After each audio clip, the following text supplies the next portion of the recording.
அனைவரையும் அன்புடன் அழைக்கின்றோம்.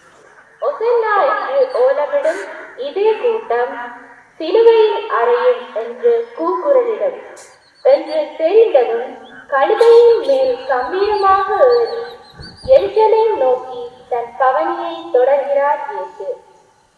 இயேசுவின் குருத்தோலை பவனி தந்தையின் திருவுளத்தை நிறைவேற்ற தயாராக இருக்கும். அவரின் வெற்றி பவனி இயேசு இவ்வுலகிற்கு அனுப்பப்பட்ட நோக்கத்தை நிறைவேற்றுவதற்காகவும் மீட்பின் முதல் படியாகவும் அமைகிறது. இன்று நாம் கொண்டாடும் குருத்து ஞாயிறு இயேசுவின் உயிர்ப்பு ஞாயிறு கொண்டாட்டத்திற்கான தயாரிப்பு என்பதை உணர்வோம். இயேசுவை போல் நாமும் தன்னல போர்வையை தகர்த்தும் ஆணவத்தை அழித்தும் இயேசுவின் பின் பயணிப்போம். அப்போது இப்புனித வாரம் நம்மை புனிதர்களாக நிச்சயம் மாற்றும்.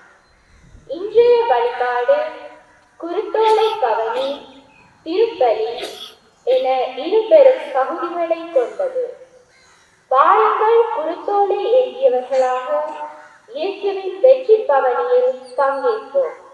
புனித வாரம் நம்மை இயேசுவின் பாடுகளின் வழியாக புனிதப்படுத்தட்டும். தந்தை மகன் தூயாவியாரின் பேராலே.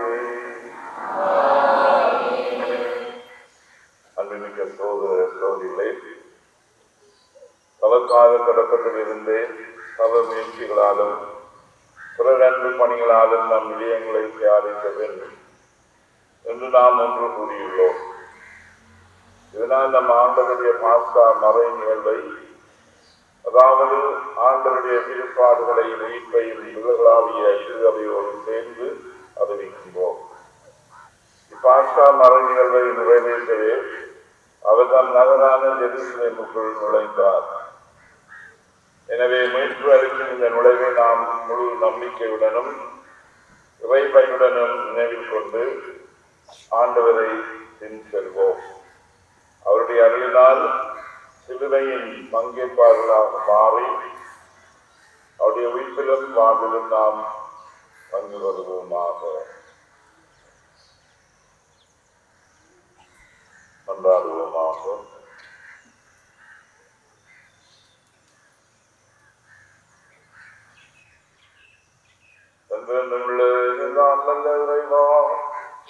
குருத்தோலைகளை உமது ஆசியாய் பரிசியர்களும் அதனால் கிறிஸ்து அரசரை அக்களிப்புடன் பின்பற்றும் நாங்கள் அவர் வழியாக நிலையான ஜெருசலேமுக்குள் வந்து சேராற்றல் வருவோமாக.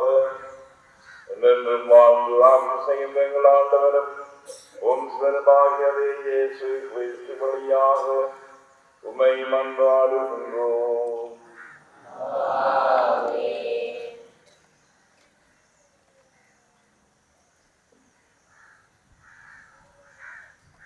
உங்களோடு இருப்பாராக.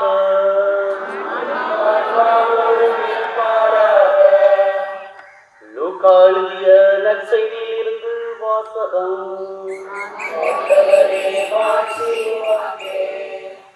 அதிகாரம் 19, இறை வசனங்கள் 28 தொடக்கம் 40 வரை.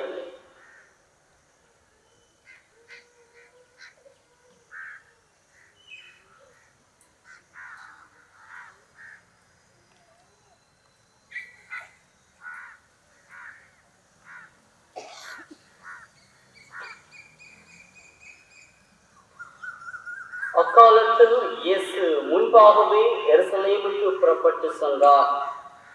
ஒலிவம் என வழங்கப்படும் மலை அருகிலுள்ள பெத்பகு, பெத்தானியா என்ற ஊர்களை அவர் நெருங்கி வந்தபோது இரு சீடர்களை அனுப்பினார். அப்போது அவர் அவர்களிடம், எதிரே இருக்கும் ஊருக்குள் போங்கள். அதில் நுழைந்ததும் இதுவரை யாரும் அமராத ஒரு கழுதை குட்டி கட்டி வைக்கப்பட்டிருப்பதை காண்பீர்கள். அதை அவிழ்த்து கொண்டு வாருங்கள். யாராவது உங்களிடம் ஏன் அவிழ்க்கிறீர்கள் என்று கேட்டால், இது ஆண்டவருக்கு தேவை என சொல்லுங்கள் என்றார். அனுப்பப்பட்டவர்கள் சென்று அவர் தங்களுக்கு சொன்னவாறே இருக்க கண்டார்கள். அவர்கள் அதை அவிழ்த்துக் கொண்டிருந்த போது கழுதையின் உரிமையாளர்கள், கழுதையை ஏன் அவிழ்க்கிறீர்கள் என்று அவர்களிடம் கேட்டார்கள். அதற்கு அவர்கள், இது ஆண்டவருக்கு தேவை என்றார்கள். பின்பு அதை இயேசுவிடம் ஓட்டி வந்தார்கள். அக்கழுதையின் மேல் தங்கள் மேலுடைகளை போட்டு இயேசுவை அதன் மேல் ஏற செய்தார்கள். அவர் போய்கொண்டிருந்த போது அவர்கள் தங்கள் மேலுடைகளை வழியில் இழுத்துக் கொண்டே சென்றார்கள். இயேசு ஒலிவமலை சரிவை நெருங்கினார். அப்போது திரண்டிருந்த சீடர் அனைவரும் தாங்கள் கண்ட அனைத்து வல்ல செயல்களுக்காகவும் உரத்த குரலில் மகிழ்ச்சியோடு கடவுளை புகழத் தொடங்கினர். ஆண்டவர் பெயரால் அரசராய் வருகிறவர் ஆசி பெற்றவர், விண்ணகத்து அமைதியும் மாட்சியும் உண்டாகுது என்றனர். அப்போது கூட்டத்தில் இருந்த பரிசேயர்களுள் சிலர் அவரை நோக்கி, போதகரே, உம் சீடர்களை கடிந்து கொள்ளும் என்றனர். அதற்கு அவர் மறுமொழியாக, இவர்கள் பேசாதிருந்தால் கற்களே கத்தும் என நான் உங்களுக்கு சொல்கிறேன் என்றார். கிறிஸ்து வளரும் நற்செய்தி.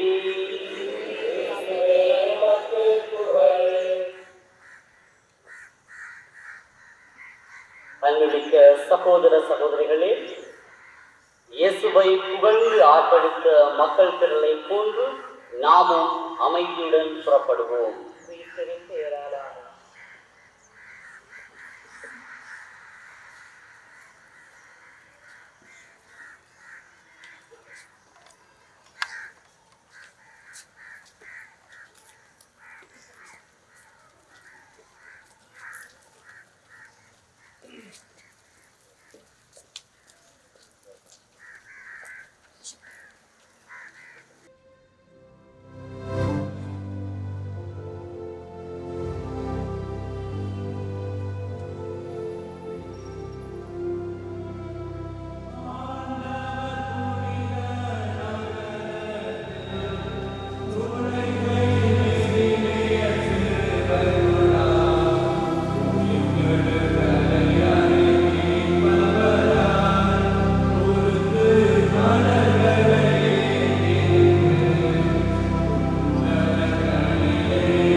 மன்றாடுவோமாக. என்றென்றுமுள்ள எல்லாம் வல்ல இறைவா, தாழ்மையின் எடுத்துக்காட்டை மனித இனம் பின்பற்ற எங்கள் மீட்பரை மனிதவிட எடுக்கவும் சிலுவையை ஏற்றுக்கொள்ளவும் செய்தீரே. அதனால் நாங்கள் அவரது பொறுமையை கற்றுக்கொண்டு அவரது உயிர்ப்பில் பங்கேற்க தகுதி பெறுவோமாக. எங்கள் ஆண்டவராகிய கிறிஸ்து வழியாக உம்மை நாடுகின்றோம். முதல் வாசகம். நிந்தனை செய்வோருக்கு என் முகத்தை மறைக்கவில்லை, இழிநிலையை நான் அடைவதில்லை என்று அறிந்தேன். இறைவாக்கினர் எசாயாவிலிருந்து வாசகம். அதிகாரம் 50, வசனங்கள் 4 முதல் 7 முடிய. நலிந்தவனை தன் நல்வாழ்வால் ஊக்குவிக்கும் அறிவை நான் பெற்றிட ஆண்டவராகிய என் தலைவர் கச்சோலின் நாவை எனக்கு அளித்துள்ளார். காலைதோறும் அவர் என்னை தட்டி எழுப்புகின்றார். கற்போர் கேட்பது போல் நானும் செவி கொடுத்து செய்கின்றார். ஆண்டவராகிய என் தலைவர் என் செவியை சுரந்துள்ளார். நான் புலன்களவில்லை, விலகி செல்லவும் இல்லை. அலிப்போர்க்கு என் முழுவில் காரிய புரிவோர்க்கு என் காலையை ஒப்புவித்தேன். நிந்தனை செய்வோர்க்கும் காரி ஓய்வோர்க்கும் என் முகத்தை மறைக்கவில்லை. ஆண்டவராகிய என் தலைவர் துணை நிற்கிறார். நான் அவமானம் அடைவேன். என் முகத்தை கற்பாரை ஆற்றிக் கொள்வேன். இழிநிலை நான் அடைவதில்லை என்று அறிவேன். இது ஆண்டவர் வழங்கும் அருள்வாக்கு.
இரண்டாம் வாசகம். கிறிஸ்து தம்மையே தாழ்த்திக் கொண்டார். எனவே கடவுளும் கிறிஸ்துவை உயர்த்தினார். திருத்தூதர் பவுல் பிலிப்பியருக்கு எழுதிய திருமுகத்திலிருந்து வாசகம். அதிகாரம் 2, இறைவசனங்கள் 6 தொடக்கம் 11 முடிய. கடவுள் வடிவில் விளங்கிய கிறிஸ்து கடவுளுக்கு இடையாய் இருக்கும் நிலையை வயதில் கட்டிக் கொண்டிருக்க வேண்டியதொன்றாக கருதவில்லை. ஆனால் தம்மையே வெறுமையாக்கி அடிமையின் வடிவையேற்று மனிதனுக்கு ஒப்பானார். மனித உயிர் தோன்றி சாவை ஏற்கும் அளவுக்கு, அதுவும் சிலுவை சாவை ஏற்கும் அளவுக்கு கீழ்ப்படிந்து தம்மையே தாழ்த்திக் கொண்டார். எனவே கடவுள் அவனை மிகவே உயர்த்தி தற்பெயருக்கு மேலான பெயரை அவருக்கு அருளினார். ஆகவே இயேசுவின் பெயருக்கு விண்ணவர், மன்னவர், கீழுலகோர் அனைவரும் மண்டியிடுவர். தந்தையார் கடலின் மாட்சிக்காக இயேசு கிறிஸ்து ஆண்டவர் என எல்லா நாளுமே அறிக்கையிடும். இது ஆண்டவர் வழங்கும் அருள்வாக்கு.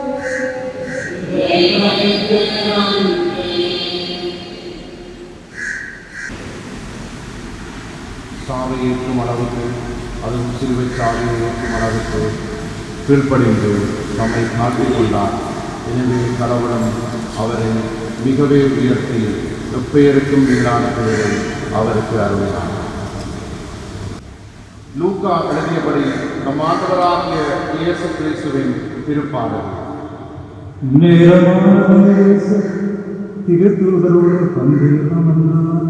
அப்போது அவர் அவர்களை நோக்கி, நான் துன்பங்கள் படுமுன் உங்களோடு இந்த பாஸ்கா விருந்தை உண்பதற்கு மிக மிக ஆவலாயிருந்தேன். ஏனெனில் இறையாட்சியில் இது நிறைவேறும் வரை இதை நான் உண்ணமாட்டேன் என்று உங்களுக்கு சொல்லுகிறேன். பின்பு அவர் கிண்ணத்தை எடுத்து கடவுளுக்கு நன்றி செலுத்தி அவர்களிடம், இதை பெற்று உங்களுக்குள்ளே பகிர்ந்து கொள்ளுங்கள். ஏனெனில் இது முதல் இறையாட்சி வரும் வரை திராட்சை பழ இரசத்தை குடிப்பதில்லை என உங்களுக்கு சொல்லுகிறேன். பின்பு அவர் அப்பத்தை எடுத்து கடவுளுக்கு நன்றி செலுத்தி அதை பெற்று அவர்களுக்கு கொடுத்து, இது உங்களுக்காக கொடுக்கப்படும் என் உடல், இதை என் நினைவாக செய்யுங்கள். அப்படியே உணவு அருந்திய பின்பு அவர் கிண்ணத்தை எடுத்து, இந்த கிண்ணம் உங்களுக்காக சிந்தப்படுகிற எனது இரக்கத்தால் நிலைப்படுத்தப்படும் புதிய உடன்படிக்கை. என்னை காட்டிக் கொடுப்பவன் இதோ என்னோடு பந்தியில் அமர்ந்திருக்கிறான். மானிட மகன் தமக்கென குறிக்கப்பட்டபடியே போகிறார். ஆனால் ஐயோ, அவரை காட்டிக் கொடுக்கிறவனுக்கு கேடு. அப்போது அவர்கள், நம்மில் செயலை செய்ய போகிறவர் யார் என்று தங்களுக்குள்ளே கேட்கத் தொடங்கினார்கள். மேலும் தங்களுக்குள்ளே பெரியவராக எண்ணப்பட வேண்டியவர் யார் என்ற விவாதம் அவர்களிடையே எழுந்தது. இயேசு அவர்களிடம், துறை இனத்தவரின் அரசர்கள் மக்களை அடக்கி ஆளுகின்றார்கள். அதிகாரம் காட்டுகிறவர்கள் நன்மை செய்பவர்கள் என அழைக்கப்படுகின்றார்கள். ஆனால் நீங்கள் அப்படி செய்யலாகாது. உங்களுள் பெரியவர் பெரியவராகவும் ஆட்சி புரிபவர் தொண்டு புரிபவராகவும் மாற வேண்டும். யார் பெரியவர்? பந்தியில் அமர்ந்திருப்பவரா அல்லது பணிபடை புரிபவரா? பந்தியில் அமர்ந்திருப்பவர் அல்லவா? நான் உங்கள் நடுவே பணிபடை புரிபவராக இருக்கிறேன். நான் சோதிக்கப்படும் போது என்னோடு இருந்தவர்கள் நீங்கள். என் தந்தை எனக்கு ஆட்சி உரிமை கொடுத்திருப்பது போல நான் உங்களுக்கு கொடுக்கிறேன். ஆகவே என் ஆட்சி வரும்போது நீங்கள் என்னோடு பந்தியில் அமர்ந்து உண்டு குடிப்பீர்கள். இஸ்ராயலின் 12 குலத்தவருக்கும் தீர்ப்பு வழங்க அரியணையில் அமர்வீர்கள். பின்பு சீமோன் பேதுருவை நோக்கி கூறியது, சீமோனே, சீமோனே, இதோ கோதுமையை போல் உங்களை உடைக்க சாத்தான் அனுமதி கேட்டிருக்கிறான். ஆனால் நான் உனது நம்பிக்கை தொடராதிருக்க உனக்காக மன்றாடினேன். நீ மறந்திருந்திய பின் உன் சகோதரர்களை உறுதிப்படுத்து. அதற்கு பேதுரு, ஆண்டவரே, உம்மோடு சிறையிடப்படுவதற்கும் ஏன் சாவதற்கும் நான் ஆயத்தமாய் உள்ளேன்.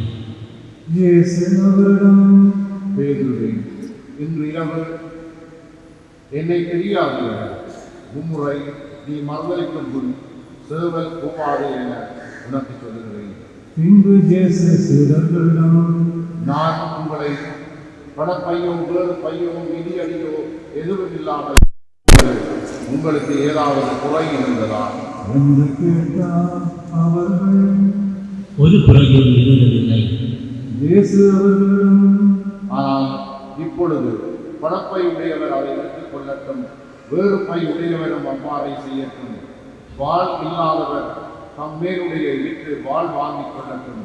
ஏனெனில் நான் உங்களோடு சொல்லுகிறேன், கொடியவருடன் ஒருவராக கருதப்பட்டார் என்று மறைமுனில் எழுதப்பட்டுள்ளது. என் வாழ்வில் நிறைவேற வேண்டும். என்னை பற்றியவை எல்லாம் நிறைவேறி வருகின்றன. அவர்கள், ஆண்டவரே, இதோ இங்கே 2 வாள்கள் உள்ளன. இயேசு அவர்களிடம், போதும், இயேசு அங்கிருந்து புறப்பட்டு தம் வழக்கப்படி ஒலிவமலைக்கு சென்றார். சீடர்களும் அவரை பின்தொடர்ந்தார்கள். அந்த இடத்தை அடைந்ததும் அவர் அவர்களிடம், சோதனைக்கு உட்படாதிருக்க இறைவனிடம் வேண்டுங்கள். பிறகு அவர் அவர்களை விட்டு நல்லறி தூரம் விலகிச் சென்று முழந்தாள் படியிட்டு இறைவனிடம் வேண்டினார். தந்தையே, உமக்கு விருப்பமானால் இத்துன்ப கிண்ணத்தை என்னிடமிருந்து அகற்றும். ஆனாலும் என் விருப்பப்படி அல்ல, உம் விருப்பப்படியே நிகழட்டும். அப்போது விண்ணகத்தில் இருந்தொரு தூதர் அவருக்கு தோன்றி அவரை வழிப்படுத்தினார். அவரோ மிகுந்த வேதனைக்குள்ளார் உருக்கமாய் இறைவனிடம் வேண்டிக் கொண்டிருந்தார். அவர் வியர்வை பெருமிழக்க துளிகளைப் போல தரையில் விழுந்தது. அவர் இறைவன்களை முடித்துவிட்டு எழுந்து சீடர்களிடம் வந்தபோது அவர்கள் துயரத்தால் சோர்வுற்று தூங்கிக் கொண்டிருப்பதைக் கண்டார். அவர்களிடம், என்ன உலகிக் கொண்டாயிருக்கிறீர்கள்? சோதனைக்கு உட்படாதிருக்க விழித்திருந்து இறைவனிடம் வேண்டுங்கள். இயேசு தொடர்ந்து பேசிக் கொண்டிருந்த போது இதோ மக்கள் கூட்டமாய் வந்தனர். தன்னிருவரில் ஒருவரான யூதாஸ் என்பவன் அவர்களுக்கு முன்வந்து அவரை மொத்தங்கள் நெருங்கினான். இயேசு அவனிடம், யூதாசே, முத்தமிட்டால் மானிட மகனை காட்டிக் கொடுக்கப் போகிறாய். அவரை சூழ நின்றவர்கள் நிகழப்போவதை உணர்ந்து, ஆண்டவரே, வாழால் வெட்டலாமா என்று கேட்டார்கள். அப்பொழுது அவர்களில் ஒருவர் தலைமை பிரிவின் பணியாளரை காட்டி அவருடைய வலக்காதை துண்டித்தார். இயேசு அவர்களை பார்த்து, விடுங்கள், போதும் என்று கூறி அவருடைய காதை தொட்டு நலமாக்கினார். அவர் தம்முடன் வந்த தலைமை குருக்களையும் கோவில் காவல் தலைவர்களையும் மூப்பர்களையும் பார்த்து, ஒரு கல்வனை பிடிக்க வருவது போல் நீங்கள் வாழ்களோடும் பணிகளோடும் வந்தது ஏன்? நான் நாள்தோறும் கோவிலில் உங்களோடு இருந்தும் நீங்கள் என்னை பிடிக்கவில்லையே. ஆதலால் இது உங்களுடைய நேரம். இப்போது இருள் அதிகாரம் செலுத்துகிறது. பின்னர் அவர்கள் இயேசுவை கை செய்து இழுத்துச் சென்று தலைமை குருவின் வீட்டுக்கு கொண்டு போனார்கள். பேதுரு தொலைவில் அவரை பின்தொடர்ந்தார். வீட்டு உள்முற்றத்தின் நடுவில் நெருப்பு மூட்டி அதை சுற்றி அவர்கள் உட்கார்ந்திருந்தார்கள். பேதுருவும் அவர்களோடு இருந்தார். அப்போது பணிப்பெண் ஒருவர் நெருப்பின் அருகில் அவர் அமர்ந்திருப்பதைக் கண்டு அவரை உற்று பார்த்து, அவரோ, அம்மா, அவரை எனக்கு தெரியாது என்று மறுதளித்தார். சிறிது நேரத்திற்கு பின் அவரை கண்டது ஒருவர், பேதுரு, இல்லை அப்பா. ஏறக்குறைய ஒரு மணி நேரத்துக்கு பின்பு மற்றொருவர், என்று வலியுறுத்தி கூறினார். பேதுரு, நீர் குறிப்பிடுபவரை எனக்கு தெரியாது. உடனே அவர் தொடர்ந்து பேசிக் கொண்டிருந்த போதே சிறுவல் கூவிட்டு ஆண்டவர் திரும்பி பேதுருவை கொண்டு நோக்கினார். என்று சிறுவல் கூவும், நீ என்னை முறை மறுதளிப்பாய் என்று ஆண்டவர் தமக்கு கூறியதை பேதுரு நினைவு கூர்ந்து வெளியே சென்று மனநொந்து அழுதார். இயேசுவை பிடித்து வைத்திருந்தவர்கள் அவரை ஏளனம் செய்து நைய குறைத்தார்கள். அவரது முகத்தை மூடி, உன்னை அடித்தவர் யார்? இறைவாக்கினமே சொல் என்று கேட்டார்கள்.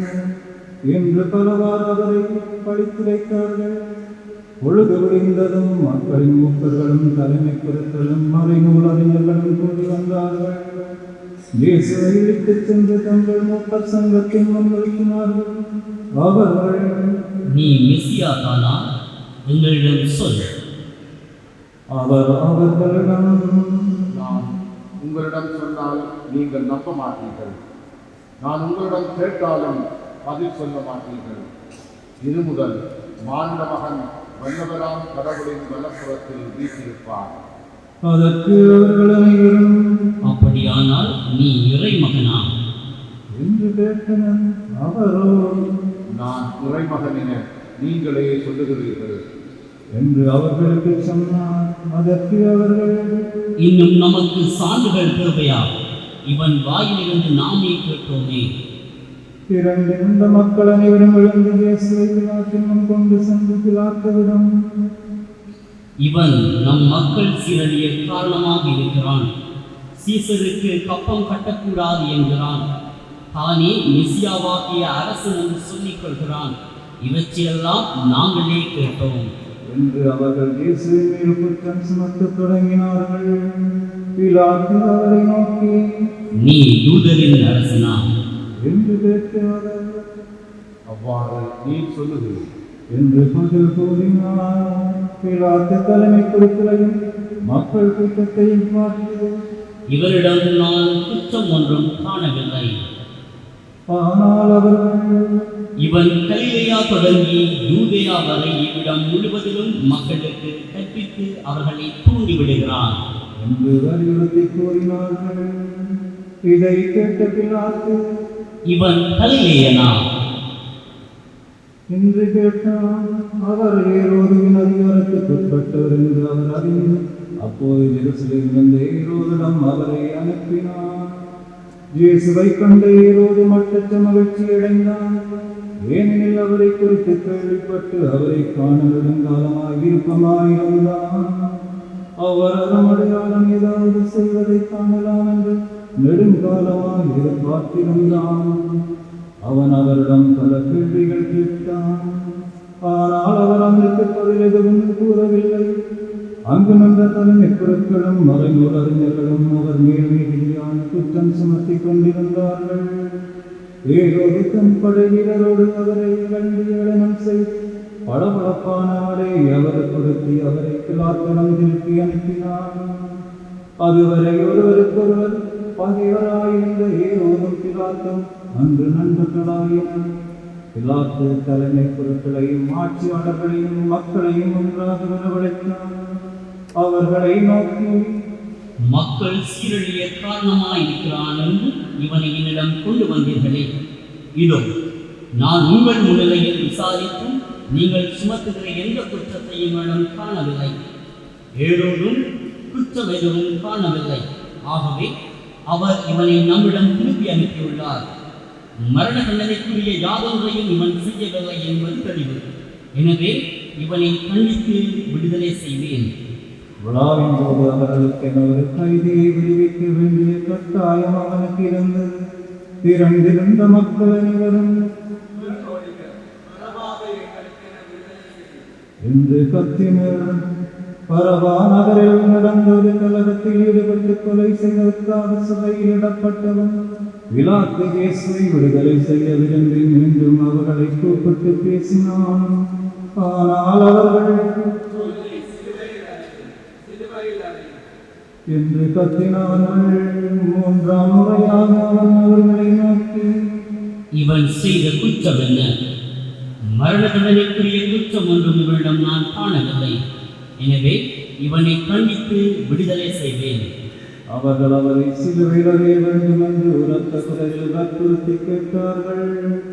அவர்கள் குரலே வென்றது. அவர்கள் கேட்டபடியே பிலாத்து தீர்ப்பு அளித்தான். கலகத்தில் ஈடுபட்டு கொலை செய்வதற்காக சிறையிடப்பட்டிருந்தவனை அவர்கள் கேட்டுக் கொண்டு அவன் விடுதலை செய்தான்.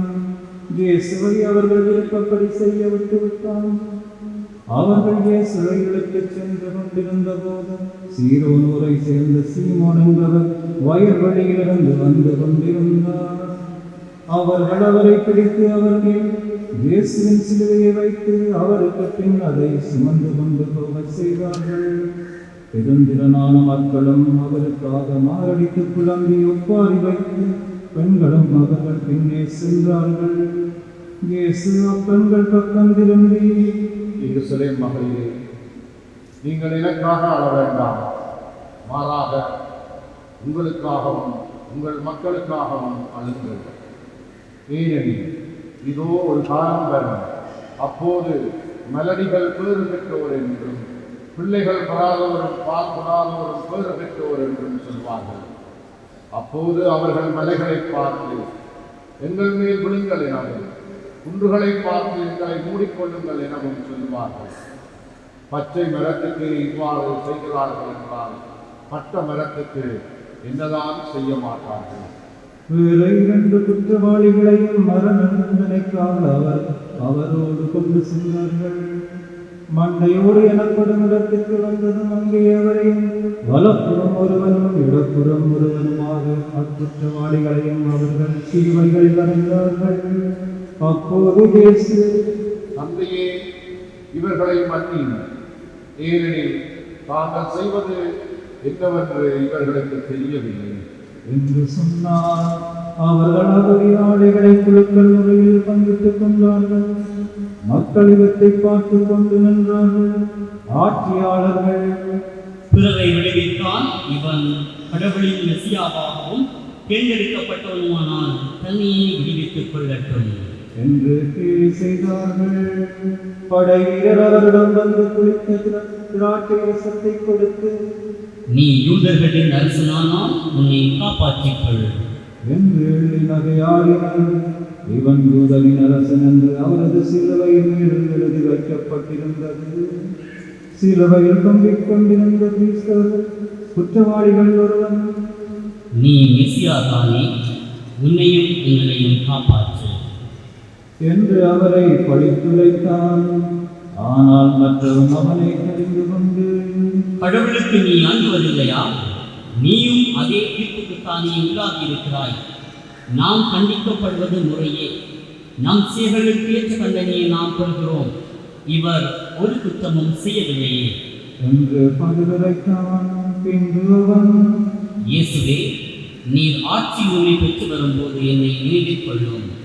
அதற்கு இயேசு அவனிடம், நீ இன்று என்னோடு சேர்ந்து வீட்டில் இருப்பீர் என உறுதியாக உமக்கு சொல்லுகிறேன். ஏறக்குறைய நண்பர்கள் 2 மணி முதல் பிற்பகல் 3 மணி வரை நாடெங்கும் இருள் உண்டாயிற்று. கதிரவன் ஒளி கொடுக்கவில்லை. திருக்கோவிலின் திரை நடுவில் கிழிந்தது. தந்தையே, உன் கையில் என் உயிரை ஒப்படைக்கின்றேன் என்று இயேசு உரத்த குரலில் கூறி உயிர் துறந்தார்.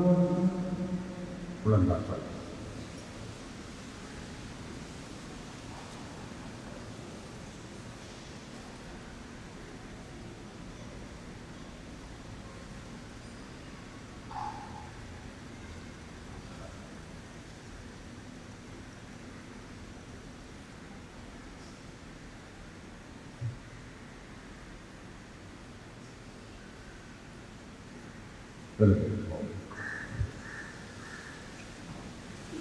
இதை கண்ட நூற்றுவர் தலைவர்கள், இவர் உண்மையாகவே நேர்மையாளர் என்று கூறி கடவுளை போற்றி புகழ்ந்தார்.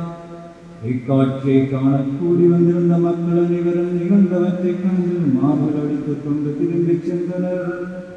அவருக்கு அறிமுகமான அனைவரும் கலிலேயாவிலிருந்து அவரை பின்பற்றி வந்திருந்த பெண்களும் தொலைவிலும் இவற்றை பார்த்துக் கொண்டிருந்தார்கள். யோசேப்பு என்னும் வேறுடைய ஒருவர் இருந்தார். அவர் தலைமைச் சென்ற உறுப்பினர், நல்லவர், நேர்மையாளர், தலைமை சங்கத்தாரை திட்டத்துக்கும் செயலுக்கும் அணங்காதவர், யூதியாவில் உள்ள அரிமத்தியாவை சேர்ந்தவர், இறையாட்சியின் வருகைக்காக காத்திருந்தவர்.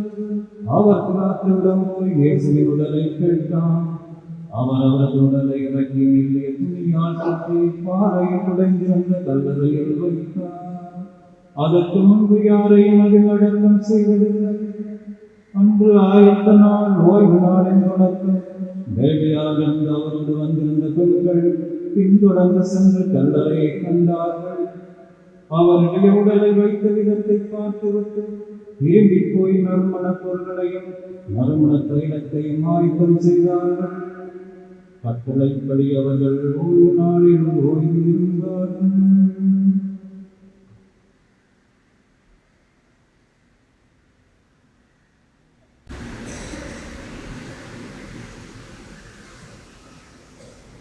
அனைவரும் அமர்ந்து கொள்வோம்.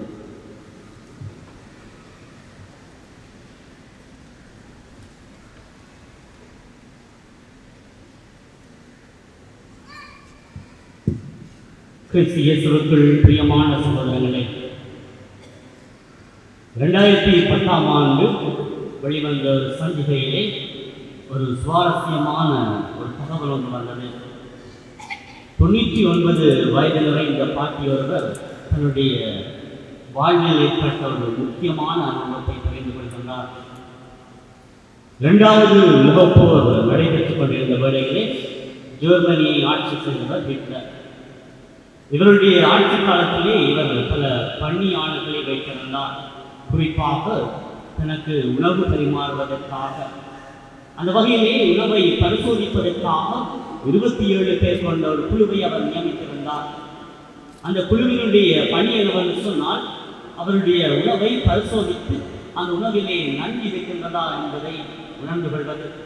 அவ்வாறு நன்கு இருக்கின்ற போது அதை ஹிட்லர் உண்ணமாட்டார். இவ்வாறு அந்த பெண் தன்னுடைய சோகமான கதையை விவரிக்கின்றாள். ஒவ்வொரு நாளும் நாங்கள் நரகத்துக்குள்ளே சென்று வந்தோம். ஒவ்வொரு நாளும் நாங்கள் இறப்பை கண்ணால் கண்டோம். ஆனால் என்னுடைய வாழ்விலே நான் அந்த துன்பத்தை பெரிதாக எடுத்துக்கொள்ளவில்லை. அந்த துன்பமானது நிலையற்றது. அது மிகவும் குறுகிய காலம். எமக்கு என்று சொல்லி நிலையான வாழ்வு உண்டு, மிகவும் மகிழ்ச்சியானதும் மாற்றுமைக்குரிய வாழ்வு உண்டு என்று சொல்லி நான் நம்பினேன் என்று ஆண்டவர் எனக்கு அதை பரிசாக கொடுத்திருக்கின்றார் என்று சொல்லி ஆண்டவரை போற்றிக் கொள்கின்றார். கிறிஸ்து இயேசுவுக்குள் பிரியமான சகோதரங்களே, இன்றைய நாளிலே நாங்கள் புனித வாரத்திற்குள் காலடி எடுத்து வைக்கின்றோம். இயேசுவின் பாடுகள், மரணம், உயிர்ப்பை நாங்கள் மிகவும் அருகாமையில் இருந்து உன்னிப்பாக கவனிக்க இருக்கின்றோம். இயேசுவின் பாடுகள், மரணம், உயிர்ப்பின் பின்பு எங்களுக்கு மாட்சிமையும் மகிமையும் உண்டு என்பதை இந்த காலம் எங்களுக்கு தெளிவாக அழைப்பு விடுத்திருக்கின்றது. இந்த மாட்சியும் மகிமையும் எங்களுக்கு கிடைக்க வேண்டும் என்று சொன்னால், நாங்கள் துன்பத்தை ஏற்பதற்கும் சிலுவைகளை சுமப்பதற்கும் நாங்கள் தயாராக இருக்க வேண்டும். ஆண்டவர் இயேசு கிறிஸ்து தன்னுடைய சீடர்களை பார்த்து மாணவன் பாடுகளை அடைவதற்கும் சிலுவையை சுமப்பதற்கும் தயாராக இருக்கின்றார் என்று சொன்ன போது பேதுருவானவர் ஆண்டவர் இயேசு கிறிஸ்துவை கடிந்து கொள்கின்றார். அந்த வேளையிலே ஆண்டவர் பேதுருவை பார்த்து சொல்கின்றார், அப்பாலே செல் சாத்தானே, நீ கடவுளுக்குரியவை பற்றி எண்ணாமல் மனிதனுக்குரியவை பற்றி எண்ணுகின்றாய் என்று சொல்லி ஆண்டவர் கடிந்து கொள்கின்றார். அன்பானவர்களே, நாங்கள் மனிதனுக்குரியவை பற்றி எண்ணுகின்ற போது ஆண்டவருடைய பிறரை நாங்கள் மறுத்து விடுகின்றோம். நாங்கள் சிலுவையை சுமப்பதற்கு நாங்கள் பயணிகின்றோம். நாங்கள் துன்பங்களை ஏற்பதற்கு நாங்கள் பயணிகின்றோம். அன்பானவர்களே, ஆண்டவர் இயேசு கிறிஸ்து இங்கே சொல்லுகின்ற பதில் என்னவென்றால், கோதுமை மணி மண்ணில் விழுந்து மடியாவிட்டால் அது பலன் பெறாது. ஆகவே கோதுமை மணி மண்ணில் விழுந்து மடிய வேண்டும். நாங்கள் எங்களுடைய வாழ்வை எடுத்து பார்ப்போம். நாங்கள் பல தடவைகளிலே நாங்கள் துன்பங்களை ஏற்பதற்கு தயாராக இல்லை. ஏன் எங்களுக்கு மட்டும் ஆண்டவர் துன்பங்களை தருகின்றார்? ஏன் என்னுடைய குடும்பம் மட்டும் துன்பத்தை அனுபவிக்கின்றது என்று சொல்லி நாங்கள் ஆண்டவரிலே பழி போடுவர்களாக இருக்கின்றோம். அன்பானவர்களே, இன்றைய நற்செய்தி வாசகம் மிகவும் தெளிவாக சொல்கின்றது. இயேசு வெற்றி வீரனாக எருசலேமுக்குள் நுழைகின்றார். அது எப்படிப்பட்ட வெற்றி என்று சொன்னால், சாவை வெல்வதற்கு அவர் துணிவை பெற்றுக்கொண்ட அந்த வெற்றி. இயேசு பாடுகள், மரணத்தை எதிர்கொள்வதற்கு தயாராக எருசலேமுக்குள் நுழைகின்றார். ஆண்டவர் இயேசு கிறிஸ்து தன்னுடைய பணியிலே மிகவும் உறுதியாக இருந்தார். இன்றும் நாளையும் நான் பேய்களை ஓட்டுவேன், பிணிகளை போக்குவேன், நாளை மறுதினம் என்னுடைய பணி நிறைவேறும் என்று சொல்கின்ற ஆண்டவர் தன்னுடைய பணி வாழ்விலே ஆண்டவருடைய சித்தத்திற்கு இணங்கி இருந்தார். நாங்கள் பார்க்கின்றோம், ஆண்டவர் இயேசு கிறிஸ்து அரசராக வலம் வருகின்றார். நற்செய்தியாளர் மிகவும் ஆழமான கருத்தை தெரிவிக்கின்றார். இயேசு அரசராக வருகின்றார்.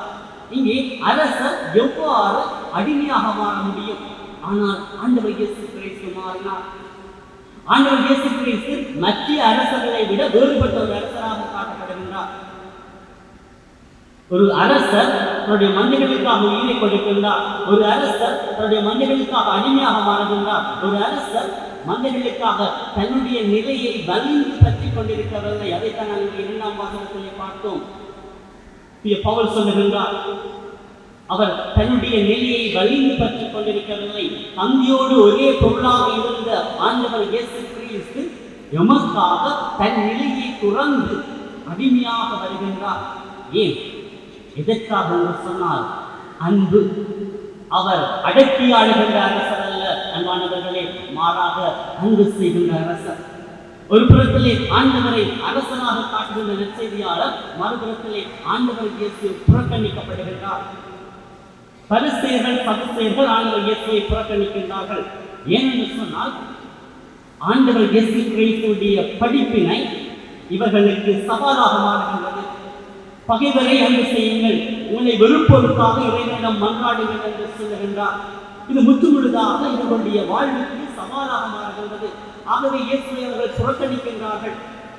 அங்கே இயேசு சொல்கின்ற பதில் என்னவென்று சொன்னால், கட்டுவோர் புறக்கணித்த கல்லை கட்டடத்தின் மூளைக்கல்லாயிற்று என்று சொல்லி, இன்று அந்த மூளைக்கல் தான் இன்று அடித்தளமாக அஸ்திவாரமாக அமைந்து 2000 வருடங்களை கழிந்து இன்றும் திருச்சபை நிலையாக இருக்கின்றது என்று சொன்னால், அன்று புறக்கணிக்கப்பட்ட அந்த கல் இன்று அஸ்திவாரமாக இருக்கின்றது என்பானவர்களே. ஆகவே நாங்கள் உங்களுடைய வாழ்வினை துன்பங்களை ஏற்பதற்கும் சவால்களை நாங்கள் ஏற்றுக்கொள்வதற்கும் சிலுவையை சுமப்பதற்கும் நாங்கள் தகுதியுள்ளவர்களாக எங்களை மாற்றிக்கொள்ள வேண்டும். நாங்கள் துன்பங்களூடாகத்தான் மீட்பு அடைய முடியும், சிலுவையூடாகத்தான் நாங்கள் ரட்சணியத்தை பெற்றுக்கொள்ள முடியும். ஆகவே நாங்கள் ஆண்டவரிடம் மன்றாடுவோம். ஆண்டவர் தாமே எமக்கு மாட்சியையும் மகிமையும் தர வேண்டும் என்று சொல்லி நாங்கள் தொடர்ந்து மன்றாடி சந்திப்போம்.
ஆண்டவருடைய கல்வாரி கல்வியை கொடுத்துக் கொண்டிருக்கின்ற நாங்கள் எங்களுடைய வாழ்வின் தேவைகளை பிறந்த தந்தையிடம் என்று சொல்லி மன்றாடுகிறோம்.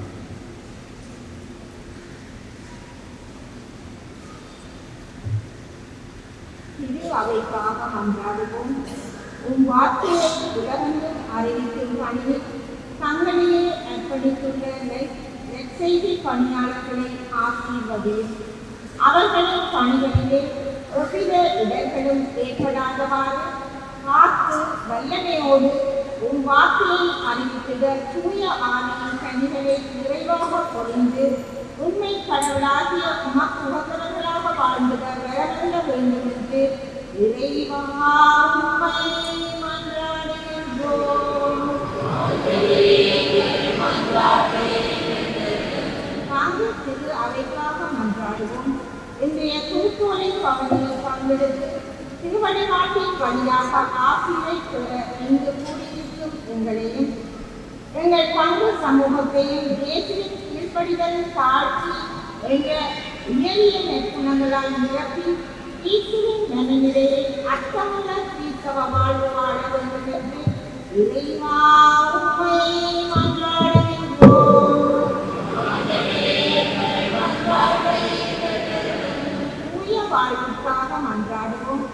புனித வாரத்தில் அடியெடுத்து வைத்துள்ள எல்லா கிறிஸ்தவர்களும் புனித வாழ்வுக்கான அழைப்பதை உணர்ந்து பாவத்திற்கான பரிகாரம் செய்து தகந்த தயாரிப்புடன் பாவ சமீபனம் செய்து அர்த்தமுள்ள உயிர்ப்பு ஞாயிறு கொண்டாட உமதருள் தர வேண்டும் என்று இறைவா உம்மை மன்றாடுகின்றோம்.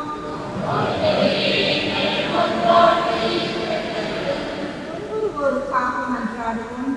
என் இறைவா ஏன் என்னை கைவிட்டீர் என்று அன்றாடும் சிறுவர்களின் மத்தியில் நம்பிக்கை இழந்து வாழும் உன் துன்புறும் சகோதர சகோதரிகள் உன் தயவினால் துன்பங்களில் இருந்து தடைகள் சோதனைகளிலிருந்து விடுதலை பெற வேண்டும் என்று இறைவா உம்மை மன்றாடுகின்றோம்.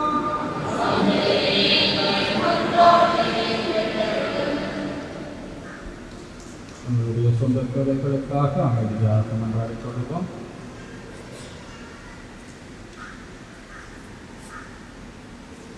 வல்லமையுள்ள ஆண்டவரே, உம்முடைய பிள்ளைகள் நாங்கள் நம்பிக்கையோடு உடம்பு இந்த வேண்டுதல் கொண்டு நமக்கு நிறைவாக தந்தரும். பாடுகளூடாக நாங்கள் வெற்றியை கண்டுகொள்ள எங்களுடைய விசுவாச பயணத்திலே வருகின்ற தடைகளை நாங்கள் தகர்த்தறிந்து உம்முடைய உயர்த்திலே பங்கு கொள்ளுகின்ற மக்களாக வாழ நீ தொடர்ந்து எங்களை வழிநடத்தி வர வேண்டும் என்று எங்கள் ஆண்டவராகிய கிறிஸ்து வழியாக மன்றாடுகின்றோம்.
மன்றாடுங்கள்.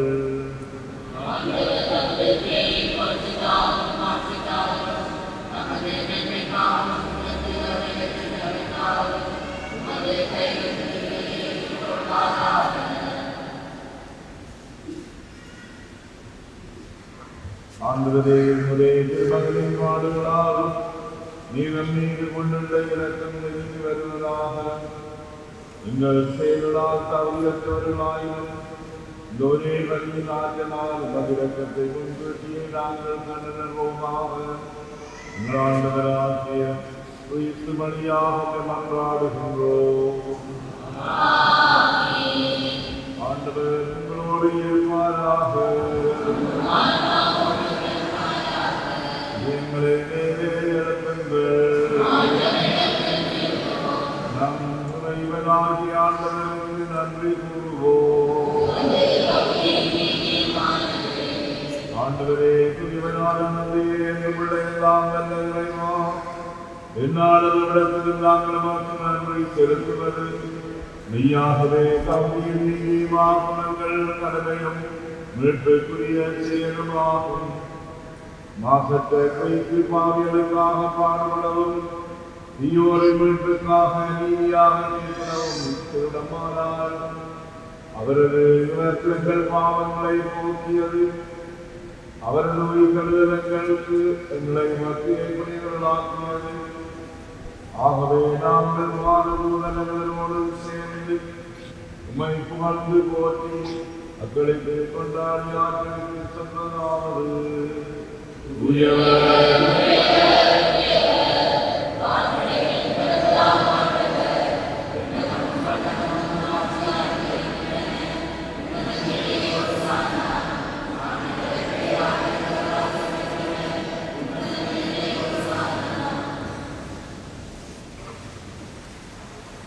ஆண்டவரே, இதையாகவே தூயவரது இதை அனைத்திற்கு மூச்சு.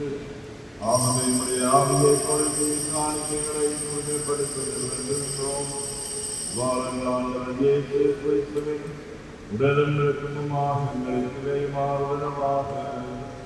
அவர் பாடுபட உடம்பை கையளித்த போது அப்பத்தை எடுத்து நன்றி செலுத்தி அதை பெற்று கம்சிடருக்கு அழைத்து கூறியதாவது. அனைவரும் இதிலிருந்து பெற்று உண்ணுங்கள், ஏனெனில் இது உங்களுக்காக கையளிக்கப்படும் என் உடல்.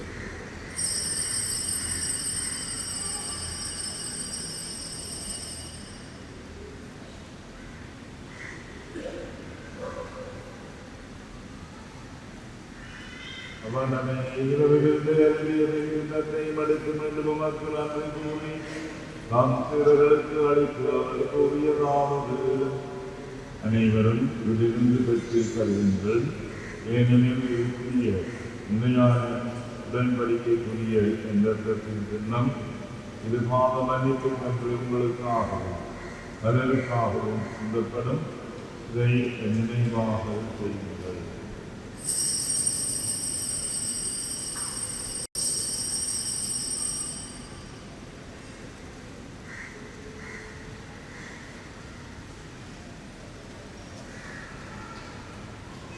நம்பிக்கையின் மறைபொருள்.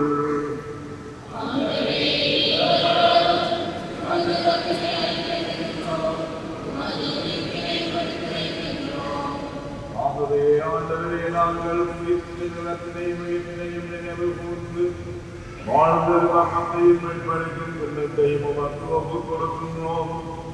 உம் திருமணங்கள் மக்கு ஒளியம் புரிய அவங்களுடனங்களை ஏற்றுக்கொண்டீர்களே மக்கள் நன்மை செலுத்துகின்றோம். மேலும் குறிப்பிடும் உலகிலும் இரக்கத்திலும் பங்குள்ளவங்களை தூயாவியார் ஒன்று சேர்க்க வேண்டும் என உம்மை காதையுடன் மன்றாடுகின்றோம்.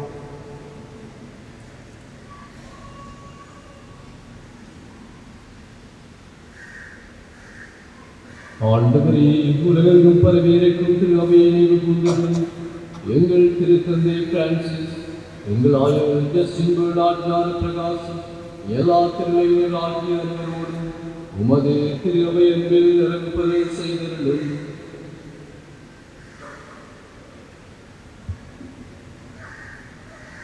இருத்தலும் மேலும் எங்கள் சகோதர சகோதரிகளை இறந்தோர் அனைவரையும் இரக்கத்துடன் நினைவு கூர்ந்து உமது திருமுகோடையினுள்ளே கருணம் எங்கள் அனைவர் மீதும் இரக்கமாயிரும்.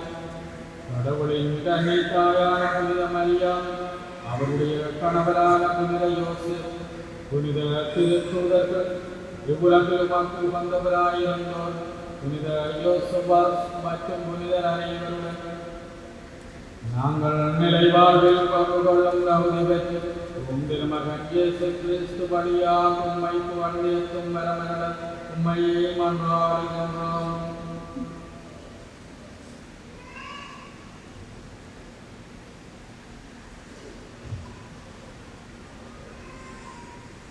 இவர் வழியாக இவரோடு இவரில் எல்லாம் வல்ல இறைவனாகிய தந்தையே, தூயாவியாரின் ஒன்றிப்பில் எல்லா புகழும் ஆட்சியும் என்றென்று உமக்கு உரியது.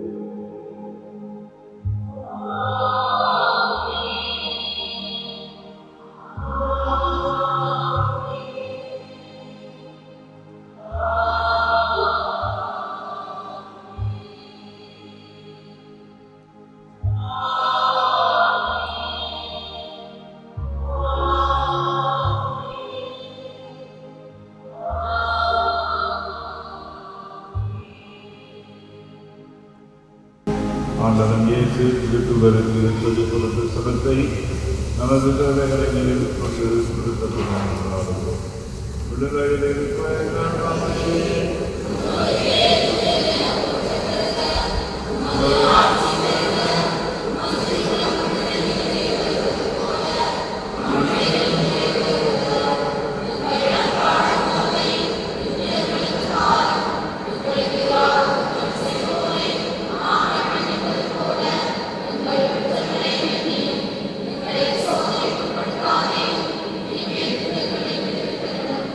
ஆண்டவரே, தீவிரங்களை விளைவித்து எங்கள் வாழ்நாளில் அநீதியை கனிவுடன் அருளும் நன்றாடுகின்றோம். முதலக்கத்தின் உதவியால் நாங்கள் பாவத்திலிருந்து எப்பொழுதும் விடுதலை பெற்று யாதொரு கலக்கும் ஒன்றை நலமாய் இருப்போமாக. நாங்கள் எதிர்நோக்கி இருக்கும் பேரின்பத்திற்காகவும் மீட்பராகிய இயேசு கிறிஸ்துவின் வருகைக்காகவும் காத்திருக்கின்றோம்.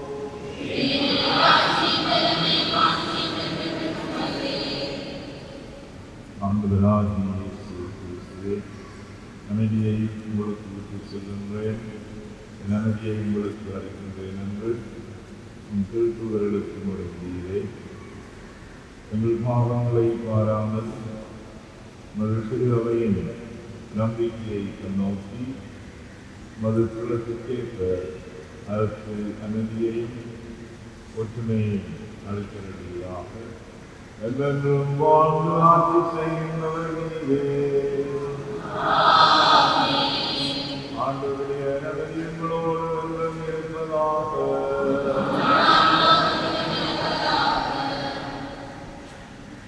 ஒருவருக்கொருவர் ஆண்டவருடைய அமைதியை பகிர்ந்து கொள்வோம். உங்களுக்கு அமைதி காப்போம்.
உலகின் பாவங்களை போக்குகின்றனர்.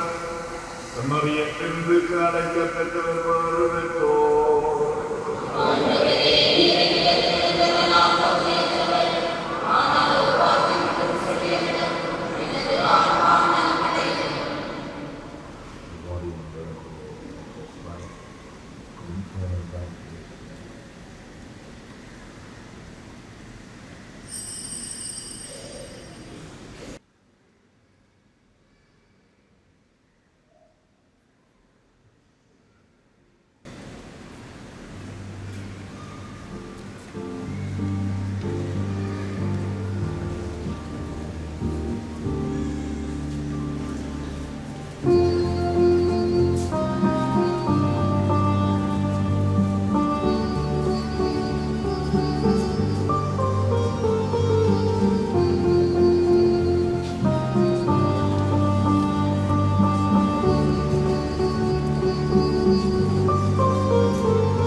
ஆண்டவரே, புனித குணங்களால் பெற்று நாங்கள் உம்மை பணிவுடன் வேண்டுகின்றோம். அதனால் நாங்கள் நம்புவதை உம் திருமகனின் முகத்தினால் எதிர்நோக்கி இருக்கச் செய்த நீர், நாங்கள் நாடுவதை அவரது வீட்டினால் வந்ததே செய்தலும் எங்கள் ஆண்டவராகிய கிறிஸ்து வழியாக மன்றாடுகின்றோம். ஆண்டவரே, உம்முடைய இந்த குடும்பத்திற்காக எங்கள் ஆண்டவர் இயேசு கிறிஸ்து துன்புறுத்துவோருக்கு தம்மை கையளித்தார். சிலுவையின் கொடுமையை தாங்கிக் கொள்ளவும் தயங்கவில்லை. நீதி குடும்பத்தை கண்ணோக்கி அருள் புரியும் எங்கள் ஆண்டவராகிய கிறிஸ்து வழியாக மன்றாடுகின்றோம்.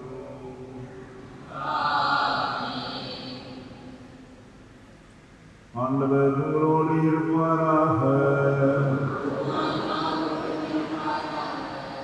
ஆண்டவர் இறைவன் தந்தை மகன் தூயாவியார் உங்களை ஆசீர்வதிப்பாராக.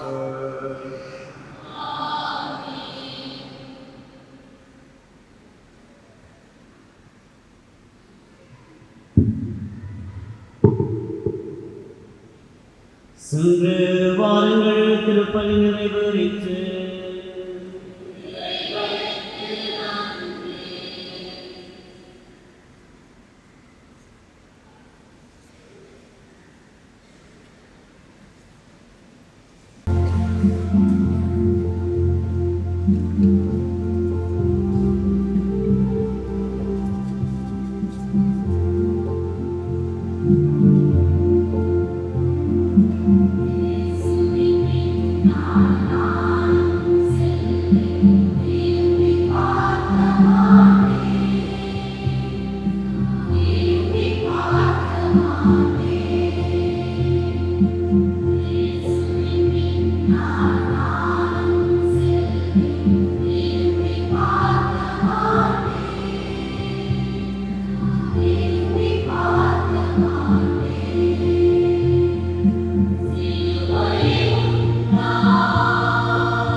ஹோலி மேடையில் புத்தம்புது நிகழ்ச்சிகளை உடனுக்குடன் பார்த்து மகிழ எமது ஃபேஸ்புக் மற்றும் யூடியூப் பக்கத்தை லைக் செய்யுங்கள்.